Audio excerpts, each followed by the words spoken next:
दुचाकी स्वारास वाचवण्याच्या प्रयत्नात दोन कारची समोरासमोर धडक झाली। या अपघातात 3 जण जखमी झालेत। अकोला जिल्ह्यातील अकोट अंजनगाव मार्गावरील पठार नाल्याजवळ हा अपघात झाला।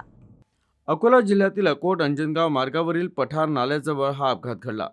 घटनेची माहिती मिळताच अकोट ग्रामीण पोलिसांनी घटनास्थळी धाव घेत ठप्प झालेली वाहतूक सुरळीत केली। मिळालेल्या माहितीनुसार अकोटकडून अंजनगावच्या दिशेनं ट्रिबर कार जात होती, तर अंजनगावकडून अकोटकडे वॅगनार कार येत होती। यातच एका दुचाकी स्वाराला वाचवण्याच्या प्रयत्नात दोन कारची अमोरासमोर धडक झाली। या अपघातात 3 जण जखमी झाले, तर परिसरातील नागरिकांनी जखमींना अकोट येथील खासगी रुग्णालयात दाखल केलं। मात्र सध्या तिघेही गंभीर जखमी असल्यानं त्यांना अकोला इथं रेफर करण्यात आलं आहे।